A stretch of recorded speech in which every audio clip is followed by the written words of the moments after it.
Right, wonderful. Katie, do you want to get us started? Yeah, sure. Thanks, Conte, and welcome everyone. It's always interesting to see who's able to join us in the depths of August, but lovely to see many of you joining today. And as Conte said, we'll pop that link as a reminder of where we pull up this, where we put up this call recording for everyone in case you feel any colleagues or friends might want to check it out after today. But we have a very we have a good call today. A lot of updates because I think those of us who are here at this stage, there's a few things we're looking towards in September, which include the 2023 results report that the Global Fund Secretariat will be publishing, which is always helpful in terms of our advocacy. So we'll get a quick short update on that in terms of how that's developing. It's not available yet, so we'll get a quick short update on that. And then we're happy to have our colleague from the Global Public Investment Network, and they're going to be talking a bit about their recent work, as well as some of their plans around the UN General Assembly, which is coming up in September. And then we're going to do a sort of rapid fire update because things seem to be changing by the hour. I saw a few emails here as I got to my desk today about some changes this morning, my time. So just a quick rapid update on the 3 high-level meetings in New York on tuberculosis, pandemic preparedness and response, and universal health coverage. It's been a while since I've said those out in full and not just use their acronyms. So there you go, I pulled it together. But so that's our call. We'll give opportunities for, a bit of Q&A back and forth between each of those sessions. And just to say, we do try to encourage you to ask your questions, say your opinion, and we try to use the raise hand function that's in Zoom. But if you're having trouble finding that, because it is different on sort of every single device and every single version of Zoom, you can just pop a question or I'm trying to get in with a question into the chat. So welcome everybody. And I think that we're going to start off with our report from the Global Fund Secretariat to give us some initial sort of big line themes and plans currently around the results report launch. So I think, is Ernest on the line? Lost track of my E's. So Ernest is not on the line. He's about to join the line. I'm going to just send him again the correct link, and I can start with the UNGA, or if someone can send. No, wait, just need to send him the link. I can start with the UNGA update, and Ernest will tell you more about the results report. The results report, just to is part of the overall UNGA Week program. It is going to be launched on the 18th of September, so just prior to the UNGA Week. And Ernest will tell you more in a few minutes. I just really would like to send him the link so that he can join in 2 minutes after. I just resent him as well. Oh, you sent him? Okay, super. So in short, the Global Fund will be represented by a small high-level delegation, including Peter Sands, the board chair, Lady Ross, and key senior staff, including Françoise Vanny, Harley Felbaum, Diane Stewart, among others. The Global Fund is accredited to attend the HLM, but at this point, we understand that it's one representative can be registered per organization, so their participation in the actual HLM will be limited. Also, you can know that Peter Sands has been invited to speak at the HLN on TB. And in terms of events, our board chair and senior staff and leadership will be participating in a variety of side events that are being organized now. And now in terms of events that we as Global Fund Secretariat are organizing, there's basically at this point like one main event that is private sector and innovation focused, called on the power of partnerships that we are organizing in partnership with Product Red. It's still very much under development. It will be a rather small, not online, like in-person event. We're still developing some contour of the event, but basically we focused on 3 key themes: driving equitable health through digital innovation, community health as driver of strong and resilient system for health, and 3, accelerating integrated surveillance for pandemic prevention and response. Many speakers will be, of course, from private sector. There will be also speakers from public sector and civil society, and we're anticipating to have 1 civil society speaker for each segment, so 3 civil society speakers, and we are currently working with GFAN and partners to identify those speakers. Also, of course, wanted to take advantage of those civil society and community colleagues who will be in New York that week. So in short, that's the main point for our plans at UNGA. By then, we will have launched the results report, and I hope that Ernest has been able to join since not yet. Is he here? I don't see him. We can come back to his segment. Okay, we can come back. I will. GPI. Voilà. Thank you. If you have any question, let me know. Okay. Thanks, Pauline. Thanks, Pauline. And we know Ernest will join us as soon as he can. So we will come back to this a bit, everyone. And so we'll just move on without taking questions at this time. But Wanjiro, is it okay if we go to you a little bit earlier than we had planned to, just to get your Global Public Investment Network thoughts and presentations? And yeah, thanks. Appreciate it. Absolutely, no problem. All right, thank you so much. And I am truly honored to be here this morning, afternoon. Deep apologies. I was just telling Quentin and Katie that my computer has failed, so I can't switch on my camera. But I'm hoping I'll get to meet the colleagues on this call as we go along and as we continue our work at the at GPIN. So by way of introduction, I'm Wanjiro Kanyeha. I'm the network coordinator of the Global Public Investment Network. Have been in this role for the past 1.5 months and continuing to enjoy the work that we're doing here at the Secretariat. I am based in Nairobi, Kenya, have been working previously, in community work, community organizing around issues of social accountability, governance, and, community action, basically. So it's my singular honor to, to progress these conversations to a global level, but also maintain the bridge and keep the networks with grassroots organizations and civil society as a way of ensuring that development is really felt at the local level, where people are the main beneficiaries of it. So, I work closely with my colleague at the Secretariat called Alan Diaz. Of course, he couldn't make it because he's based in Mexico City, and this is too early for him to join this call, but, we work closely together with him. So my role on this call will to just give a brief update on the work that we have been carrying out at the Secretariat, at the GPIN Secretariat, and the plans we have around the UNGA week in September, and, take any questions that we, the members of GFAN may have. But as you know, GPIN is a network of organizations that are, proposing a new mechanism or regime for international finance development. And, it was formed around 2020, but, the thought of GPI and global public investment has been ongoing for a couple of years now. So we are getting to the point where we want to actualize GPI and GPI principles by implementation, either through pilot projects and seeing how we can incrementally implement GPI principles through our member networks and so on. So, part of the activities we have planned as the Secretariat would, coalesce around membership, because we understand and we acknowledge that we cannot do this work alone.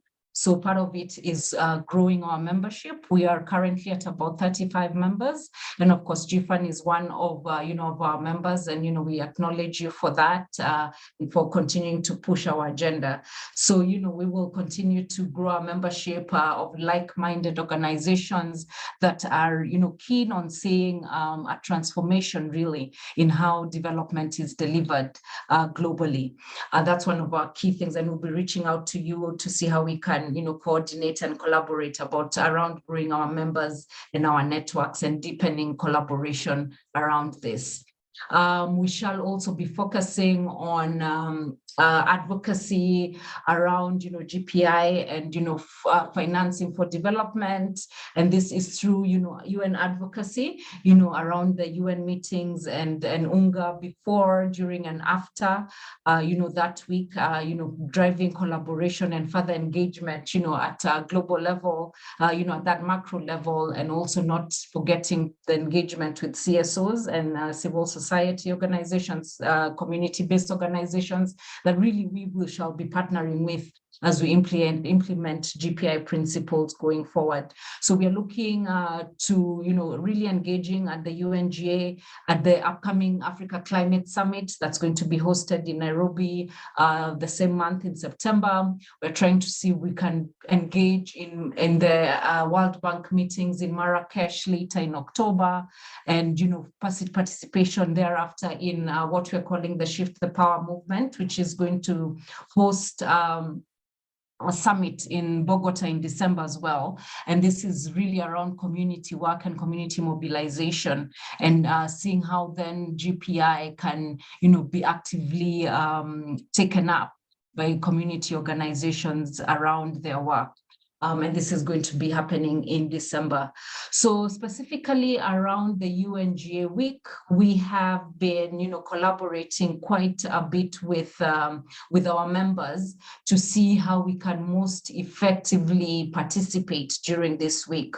You will, advise us, and having done this before, it's quite a busy week. There's loads of meetings going on, and a lot of participation required from organizations and so on. So for us, our strategy really is to see how much we can participate, how much we can create visibility for the network and for GPI principles, through our members, through the networks that we're going to create, and grow that visibility for our members as well. So we do have a couple of events that we have planned, and we'll be sharing this, because they are still information. We'll be sharing this, through a note that we shall share around. But we have a private roundtable that is being co-hosted by the Clinton Foundation. And this basically is geared towards engaging senior decision makers and influencers to support GPI advocacy strategy. So this really is targeted towards very high level decision makers, including presidents, prime ministers, ministers of finance, and so on. And this is going to happen on the Monday, the 18th of September. Again, it's a private roundtable, so it's not really open to the public, but we'll be, happy to share the outcomes of that meeting. We are also planning, to participate in the UN CSO forum, which is happening the weekend before, and that's the Saturday and the Sunday, through the Global People's Forum, which is being organized by the Coalition for the UN, and the SDG Forum as well, that's being organized by the UN Foundation, to see how we can, advance the GPI principles as well within the CSO space, and, get to interact really with the CSOs who will be attending the UNGA, because, really the other spaces we feel like, may not be ideal for engagement, but civil society engagement has been sort of ring-fenced within these forums. So that's one of the strategies that we shall be employing during that week. We also have been organizing for GPI members, network members, and our steering committee members to feature on different panel discussions through the high-level meetings. Of course, none of these are guaranteed, but it's it's our hope that we're going to have representatives on the different panels, including financing for development panel that shall be held on the 20th of September, and we're planning a couple of other other meetings through our members, including WEMOS, including CISD, the GLI Institute, PATH, Stop AIDS, and I know some of you are aware about those meetings. So this is really to see how we can also participate in the health agenda, including discussions around universal health coverage, PPPR, and financing for health. So this really are continual conversations that are going on with our members, and we will be happy to keep you updated on the final list of the events we shall be participating in, and happy to collaborate with you as well once you firm up your plans during that week, and obviously see how we can work together thereafter. Thank you so much. Thank you, Wanjiro. It's really helpful and really lovely to be able to welcome you to a GFAN call, I think maybe for the first time. So welcome. Yes, indeed. Thank you. Well, I open it up to questions to anyone else, so please do try to use the hand raise function or note in the chat if you have a question or place your question there. I'm just wondering, in addition to sort of the events and where your steering committee members will be participating, will you be preparing any sort of communications toolkit that your members and our colleagues within our network, for example, here at GFAN, could utilize to support some of the key messages that are being delivered at the UNGA? I did pop into the chat for everyone a link to your website so that they could have a look at that. And because it's still such a new concept, or not new, I guess it's been since 2017 that GFAN's been engaging in these conversations. But because it is sort of the network is new and GPI is relatively new, will you be doing anything like that that would be easy ways for us to support and spread out with our network and ask them to consider to learn more about the network? Absolutely. Yeah, absolutely. Yeah, Great. Thank you so much for that. Yeah, so there's a couple of things we are planning, and perhaps I forgot to mention, we actually will have we are planning to have a members meeting during that week, but also acknowledging that it's pretty busy and people are all over the place, so we are still considering whether we will have a physical meeting, which is great because it's been it would be great to meet everyone, or a virtual one before the UNGA meeting. So that is still in discussion, but it's definitely one of the things that we want to do as part of our membership engagement and outreach as a network. Number two is to mention we shall be releasing a GPI report during that week, and the report will actually play various roles, including creating awareness about GPI and GPI principles, and introducing it for those people who've never heard about it, giving next steps, for those who have heard about it. So, there's going to be a forum specifically around the report, which we shall communicate how that shall be done, and, some material around that as well, including the report. But we'll also see what supplementary material we can hand out during the UNGA week. And of course, it will be available on our website thereafter. Great, that's wonderful. Yes. That's good to know.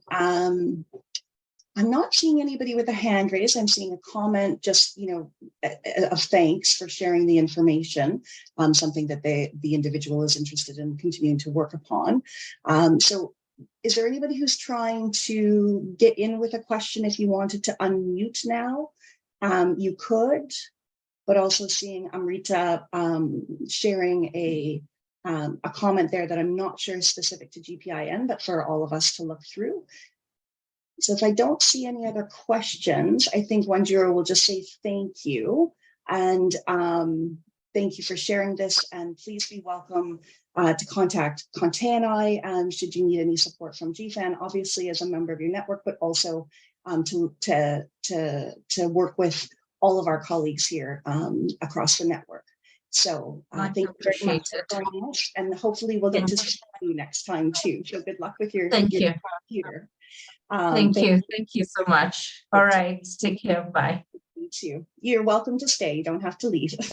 Okay, thank you. So we're going to go back to the Global Fund Secretariat, and part of that busy week at the UNGA is that the Global Fund is planning to launch their results report.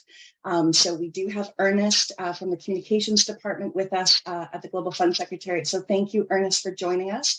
Love to hear a little bit from you about how the results report is shaping up, some of the timelines and key themes that are looking like they'll emerge. Over to you, and welcome. Thank you very much. And sorry, I had challenges joining. So the results report is coming along.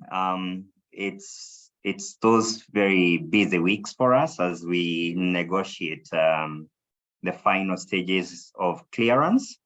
As you know, we usually give this briefing of the report just before we launch it. We give the briefing of the report, and we are going to do that this year. Sorry, perhaps I should also, before getting started, I should have introduced myself. Sorry for that. My name is Ernest Waititu, and I lead our messaging at the Global Fund, and I'm in charge of our flagship reports like the results report, which is why I'm speaking to you today. And as I mentioned, we will be providing a more substantive briefing of how the report, of the messages of the reports. But as of now, I can share a bit. That's what Pauline asked me to do, about where we see it going and the launch dates and the kind of materials that we are going to share with you for that. So very briefly, this report has three big messages. The first one is acceleration. We've seen very rapid acceleration across our programmatic results. You remember that the report that we issued in 2021 showed that COVID-19 had impacted our work in a big way. We lost a lot of gains, and the report was about gains lost in the fight against the three diseases. The 2022 report began to show recoveries. It showed recoveries from, across the programmatic results, in quite a few of the programmatic results, that the interventions we were making in the fight against, to mitigate the impact of COVID-19 on HIV, TB, malaria were beginning to bear fruit. And in 2023, basically because we report what happened the previous year, the report is going to show that we have regained momentum, and there has been a rapid acceleration across our programmatic results. In fact, in some cases, it's going to show that we have exceeded pre-pandemic levels and accelerating forward. So that's the message number one. The message number two will be, unfortunately, despite all that progress, we still remain off track the trajectory of ending the three diseases by 2030. Basically, we are at a huge risk of not hitting the SDG targets of ending the three diseases by 2030. That, I think, is going to be a topical issue at the UNGA. I think we are coming up for the midterm review of the SDGs, and our message will align with what, of course, will be happening there. Basically, the world is off track. But of course, for the Global Fund, for us, it's not enough to just say we are off track. We cannot be fatalistic.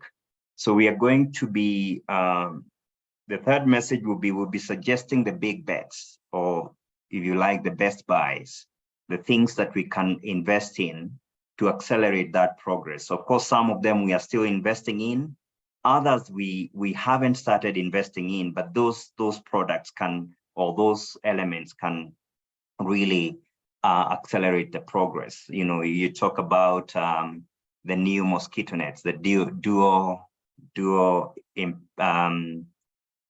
the mosquito nets with dual insecticides. You talk about, of course, long-acting PrEP. You talk about, you know, TB treatment, drug-resistant, new treatment regimen for drug-resistant TB.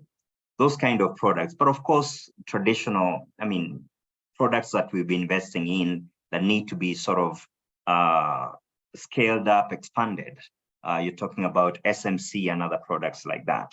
So those are the three main messages that we're going to have in that report, and we will share the report slightly earlier. We will agree on the dates with Pauline, and we'll let you know when we can share those.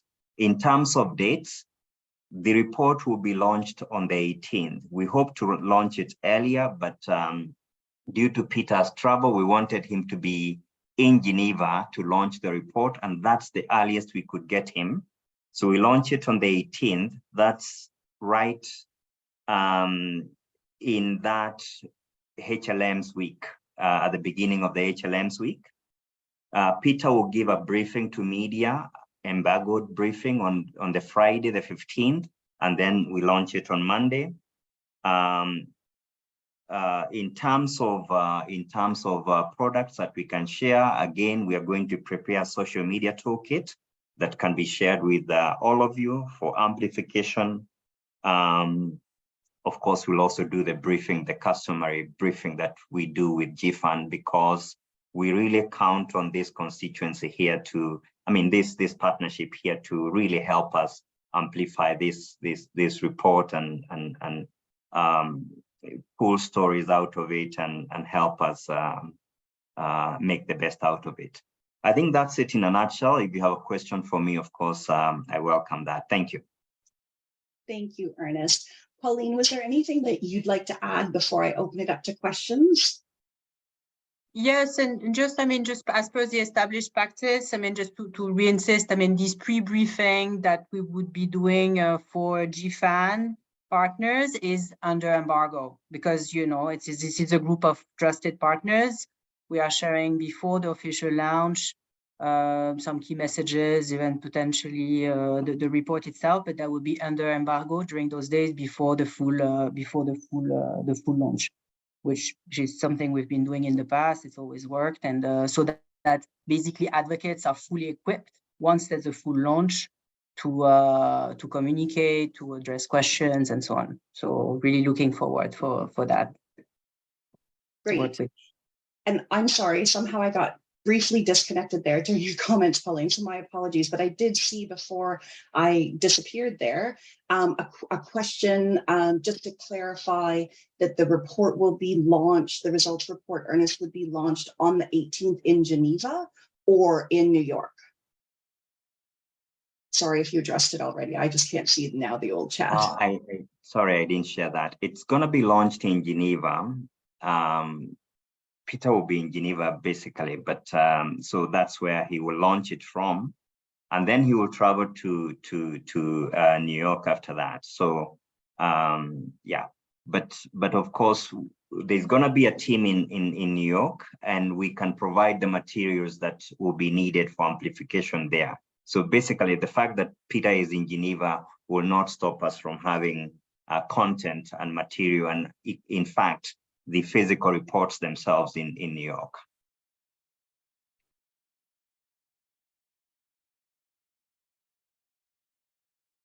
Oh, good. Now my mouse decided it didn't want to work, so I couldn't unmute myself. This is fun. UNGA's technical issues have been migrating to Canada. Thank you, Ernest. That's a really helpful clarification. I guess just before I go to the group and see if there are any sort of questions or comments about what we've heard so far, just so for those of you who may be new to the network or haven't been here in a non-replenishment year, when the results reports come out as GFAN, typically we try to produce fairly quickly a short brief or some kind of key messages from the results report. That's our plan as well this time, to give you some of those high level kinds of messages from a civil society perspective, I guess, or a GFAN perspective, in addition to what the Global Fund will be producing. Usually we do focus on the positive kinds of things. And it's really great to hear, Ernest, that it seems as though across most of the programmatic results that the fund is seeing a bounce back in terms of results post-COVID back to where we, I guess, would hope to be. And so I would invite everyone to use the raise hand function or just drop a question in the chat. And we do have a first question from Delphine, which is about whether or not the results report will in any way contextualize the results that are being achieved within the gaps in the replenishment funding. Of course, we haven't reached the $18 billion target in the investment case, and how that might, or whether it would, impact the current trends. So Delphine, thank you for that question. And I will pass it over to Ernest and Pauline, but just wanted to quickly check and see if there were any other questions. But not seeing any hands raised or other questions in the chat. Ernest or Pauline, if you wanted to try and address that question, please go ahead. So the results report by its nature looks backwards. It's going to look at what happened in 2012. And basically, this is what we are now calling GC6, Grant Cycle 6. So this is funding that is already spent, and we are reporting on how that is going. Of course, it's true. It would be right to say that part of the acceleration plan that we are talking about with the new innovations, it's going to need more funding. And the fact that we did not reach the targets that we intended or we hope to reach, that is going to affect the progress we can make. So essentially, we are talking about, for us to be able to accelerate, we are off the trajectory. For us to be able to accelerate, we'll need more funding. And of course, more that funding that we did not achieve in terms of $18 billion would have been very key in helping us accelerate that progress. So I think that's how I would say it in a nutshell. It might be that in the future, there might be a bit of an accounting of what kind of money will be needed for that acceleration plan. But I think if I begin to address that, we are getting into the 8th replenishment. So we are not there yet. Thank you. Thank you, Ernest.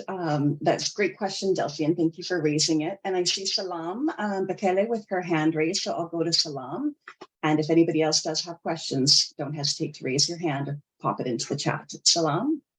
Thank you, Katie, and thank you, Ernest, for the presentation. This is really great. I think my question relates to Delphine, but I was trying to understand specifically, you noted the messaging on ambition. And in terms of mainly the gap, we're not trying to look, we're looking past and talking about the future. The ambitious applications that came from countries on window 1 and 2 in the report the TRP released. I think also going back to the point 3 that you raised in making the case other partners to come and step up their funding, it would be really helpful for us, all of us in civil society who are engaging in this financing, to communicate that message, I believe, in the report. So I think, like, are you thinking about including these TRP recommendations and the specific gaps that are coming from countries mainly on TB and malaria?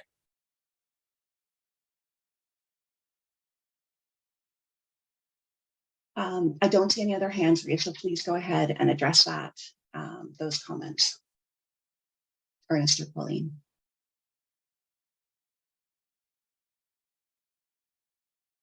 Totally, I think that's a great message, Salam, and I think we'll as a partnership.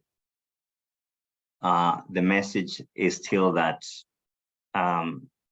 we cannot afford to let up.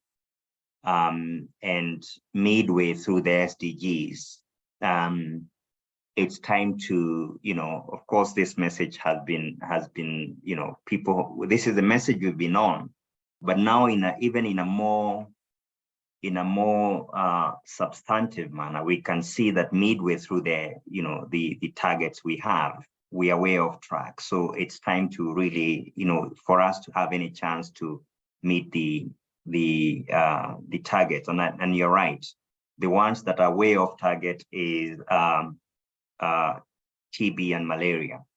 And what the report is showing is that there are all these interconnected crises, climate change, conflict, that are complicating the fight. So even before COVID, we were off track. It's getting worse, especially certain diseases. Malaria is the trickiest because climate change will have quite a huge impact on malaria. So any funding, we need to be smarter, of course, how we invest, but we need more funding to have a chance to hit those targets. Thank you.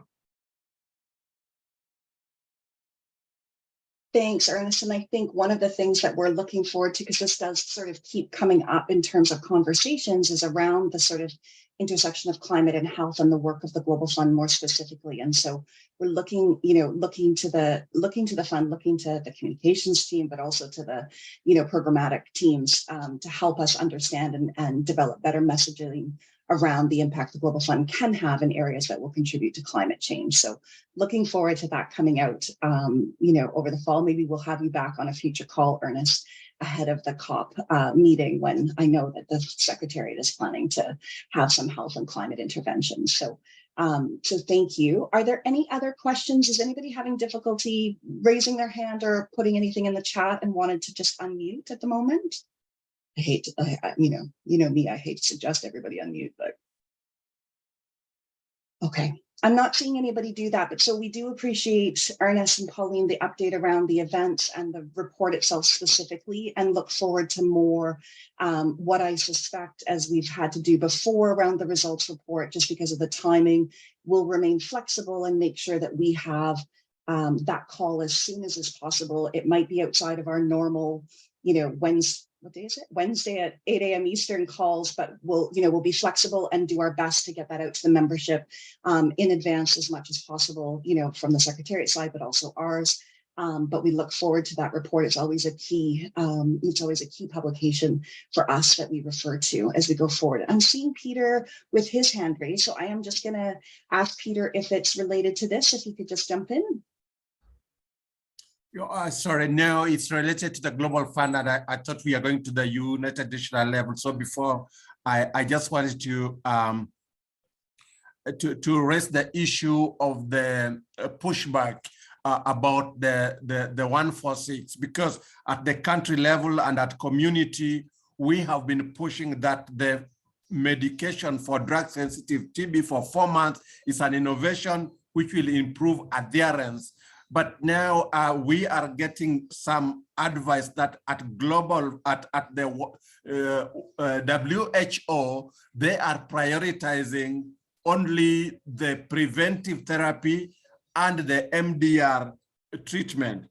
And therefore, we are getting a pushback on the 4 months treatment for drug-sensitive TB. And therefore, we are having that conflict. And I needed your voices on how do we sort out that conflict with the governing body when there is science and there is an innovation that will help to improve adherence, and also it's a shorter duration. Thank you. Thanks, Peter. I think that's a really good question, and one that we should brainstorm about in terms of how we can get that message across, that it's important for the main regulatory body to not be putting unnecessary challenges ahead of such a unique opportunity to be able to reduce the treatment regimen time that's been proven to be effective, right?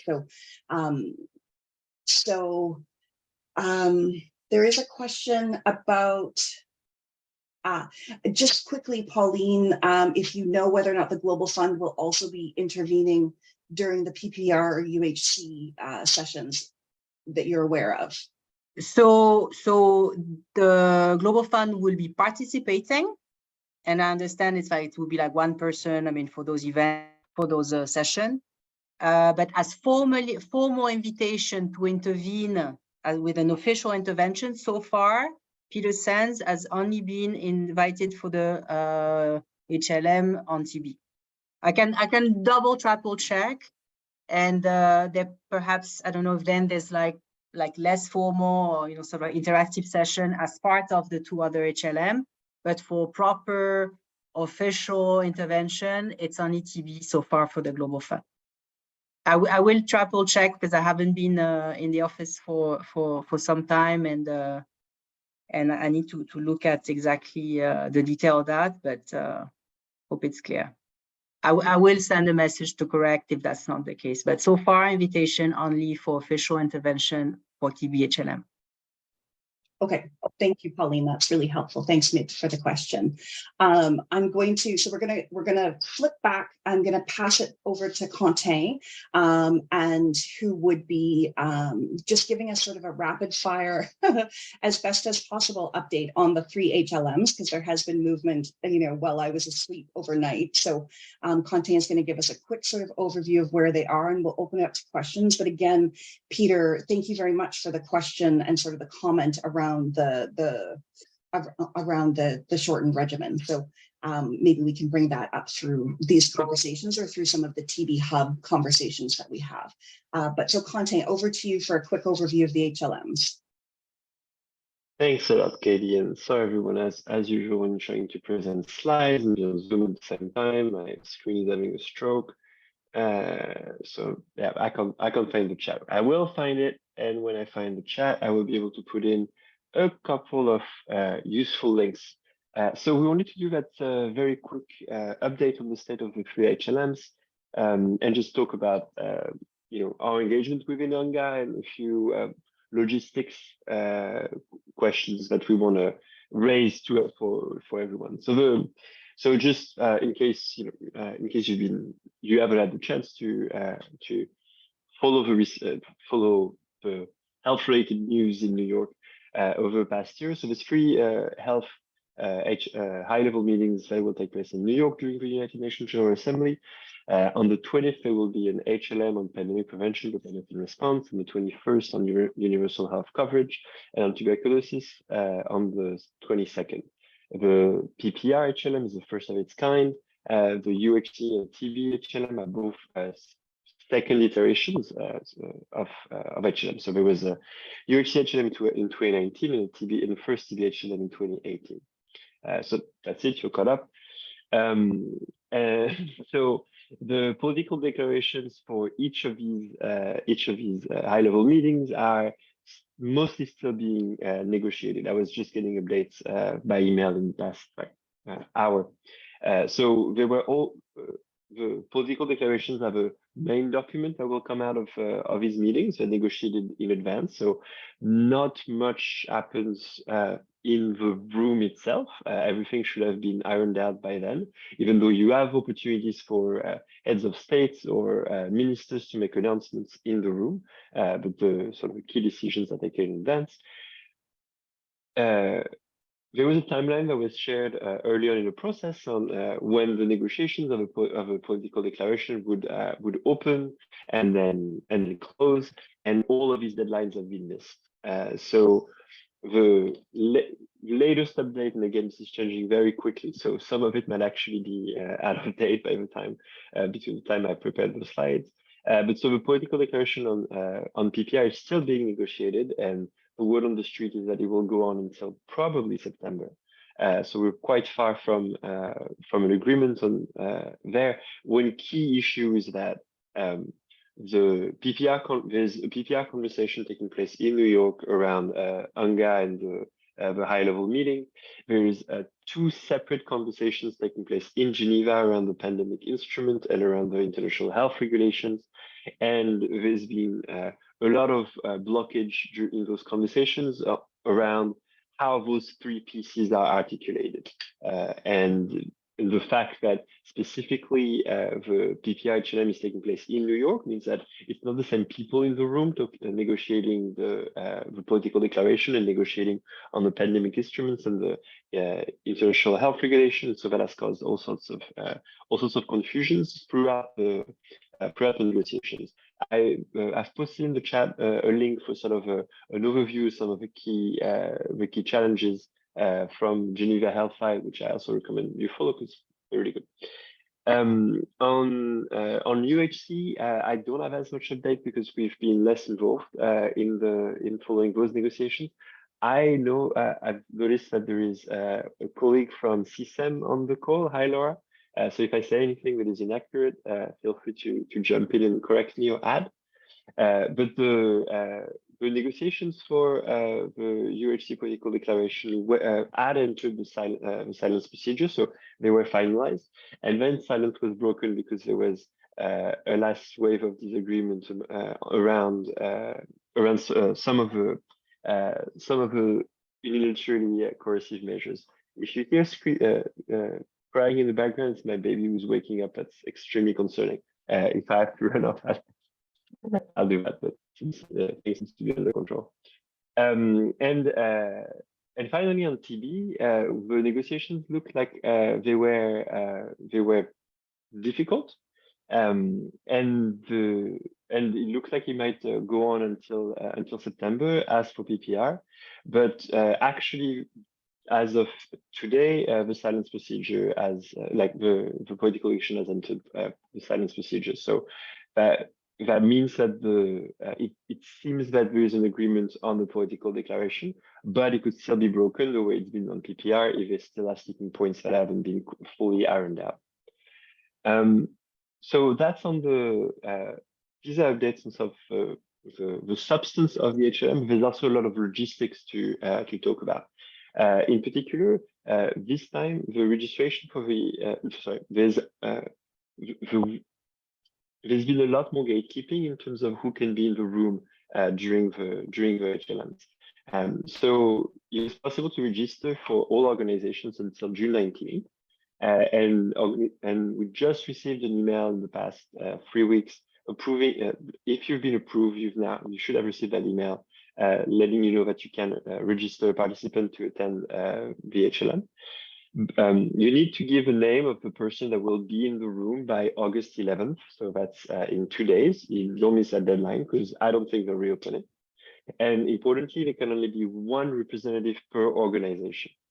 If your organization has ECOSOC status, during other HLMs, that has allowed people to bring more people in the room and not to have register as early. But this time around, the rules are the same. So you still have only until August 11th to register, and you can still only register one person to be in the room for each of the HLMs.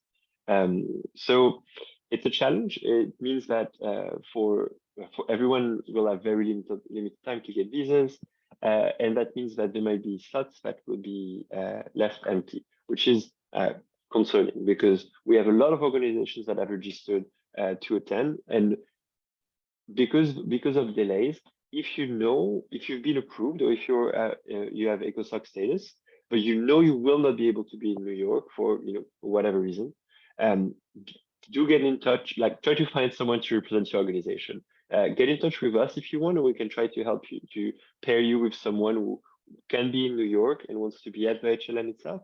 Because as it stands, we are worried that a lot of organizations have been able to register, but not as many people will be able to be in the room because of that limitation of only one person per organization. So yeah, that is a challenge. We have only 2 days to organize ourselves and ensure that there will be strong communities and civil society voices in the room. So we really hope that we'll find a way to make sure that we don't miss some opportunities there. I'm putting a few links in the chat on where to register in particular if you have ECOSOC status. And a reminder to get in touch with me if you have a slot for the HLM and you don't know what to do with it. We'll find you someone to put it. You don't have to work. The key part of this is that the person that is registered does not have to work for your organization. So you can put anyone's name as long as you write them a letter saying that person will be representing our organization during the HLM. And finally, we are hosting, as you might know, the civil society and communities engagement hub for the TB HLM specifically. And we want to know if you will be in New York. So we have a we have a survey. We'll try to identify everyone that will be there so that we can make sure that people that people are aware of each other's presence, and get a chance to meet if there's opportunities, etc., etc.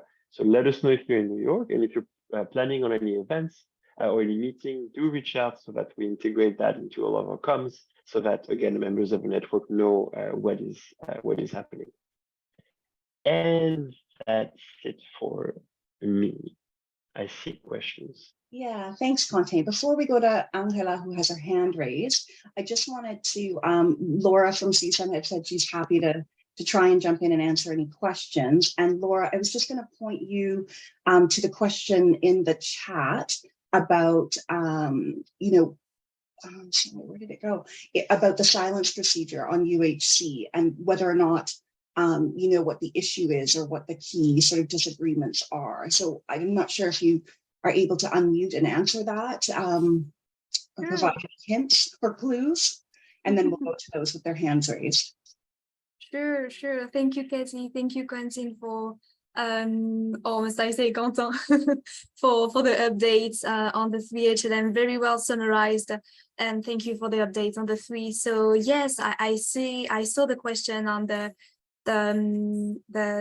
file and ground on which member state was didn't agree and broke the silence on. So it's basically due to so something we see in many negotiations and not only on health, about unilateral coercive measures and right to developments that are usually raised in most of the resolution and the political declaration adopted. And it's from what we call the Western minding, same-minding states, which always often tend to make this kind of opposement. So it should not change a lot among what is already in the declaration. And so right now the co-facilitators, Thailand and Guyana, are working on the text to have something finalized this week and end the negotiation. We know also that there has been some question on the language about gender and sexual and reproductive health. And this is where we are waiting for some more information, but we are pretty much confident in the fact that this is mostly procedural and that the negotiations should approach the end by the end of this week. And we will make sure to keep you all posted on that. I hope that answered the question appropriately, but I'm here if anything pop-ups. Thank you so much. We'll just keep an eye on the chat there to see if there's anything else, encouraging people to raise their hands. But Angela, you've been waiting patiently for us to get to you, so please go ahead.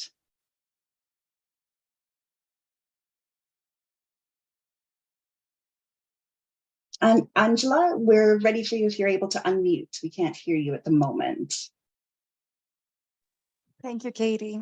My question goes regarding the option that you were saying that there might be people who might not be able to attend the conference, but in as Women for Global Fund, we had the opposite situation in which despite we have been working and submitting documents and inputs, our accreditation was not granted, but not because of the technical issues, but because of the fiscal agent or some other administrative situations. So we are wondering, and I take this opportunity to see if the other way around, if there's opportunity for any of other organizations that we can partner, so we can be either in person or try to be still supporting from the participation in the other side. So we have probably the visa and everything, but we don't have the accredited spot to be there in person. So it's the other way around. Just to let you know that there are also other organizations that I have talked to that due to their ECOSOC status or other status have not been able to receive the participation for the in-person meeting.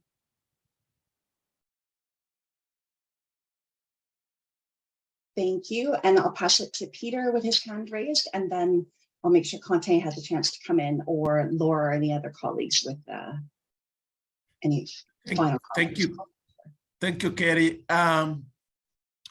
we have been advocating that, guided by the hub, that we need a strong country delegations, and we have been trying to work with the government, the NTP program, and other, and UHC, that we make sure that Kenya moves in as a delegation.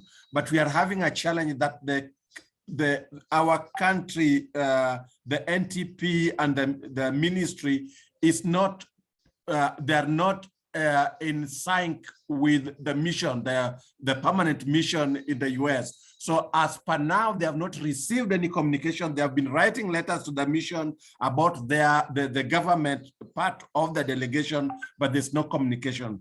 And they're the ones that are leading us in planning the delegation to move as a team. I was thinking, how best can we handle it? Because we can't push them any harder, because they have to get communication from the United Nations mission, permanent mission in New York, and those people are not communicating to them, and they're stuck, and they're the ones leading the discussion. So do we just go ahead as our own civil society and arrange our own things, or any tips on that?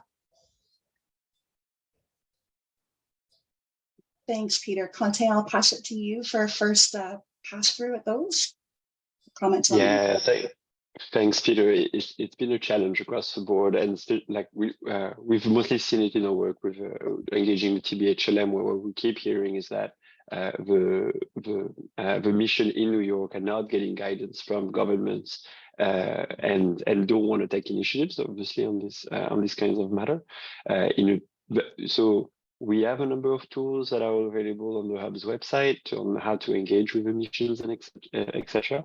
But to be honest, that only gets you so far, and we don't work, like we can't fix bureaucratic problems within governments. So we can do our best. We can send letters, reach out to governments, to Ministry of Health, to try to remind them of the importance of the issue, but that's really very simple. But that is a problem that we are aware of. We're anticipating to an extent, because we've seen it play out in the past, and yeah, it's sad to see that it's not sorted out this time around either. So it's regrettable. Yeah, I think I hope I've helped answer the question. If there is no more questions, and I see that we're reaching the hour, could we can perhaps move to all of our business, Katie? Yeah, we have just about a minute left. So Conte, if you want to wrap us up, I think folks will have to start dropping off to other calls, including myself, but please wrap us up. Yeah, thanks everyone. Sorry, I'm doing some baby mentoring at the same time. So as I said, if you will be in New York and if you're hosting an event, a meeting, etc., let us know. We'll be there. We're happy to come. We're happy to make sure that it gets amplified, that you get the attendance you want, putting you in contact with speakers, etc., etc. We are also hiring a new communications and advocacy officer. So we're very excited as GFAN to get a chance to grow. We've been posting on social media, we've been posting on emails, but you can find all of that through the link that I'm now posting to the chat. So on our next call, we hope to talk about the Future of Global Health Initiative report, FGHI, if it comes out on time, which we hope it will. And we will also be hopefully talking about some of the plans for the coming year. And in particular, and this is a question that has come up a lot, but we are looking into a series of reports looking at the impact of missing the target on the disease trajectory, and specifically when it comes to key populations. So it's good to see that that product we have started to work on is like there's a demand for it. And finally, the Deliver 2.0 report has come out recently. It's been a bit delayed, but it's a really good read. So I would really recommend to go have a look at it. I think I'm exactly on time, so I don't want to keep anyone longer than necessary. Thank you all so much for coming today and joining us after a bit of an interruption, and hopefully see you all in 2 weeks. Thanks, Conte. Thanks, everyone. Have a good rest of your days. Thank you, Bye Conte. bye. Thank you. Bye. Thank you. Bye. Bye-bye.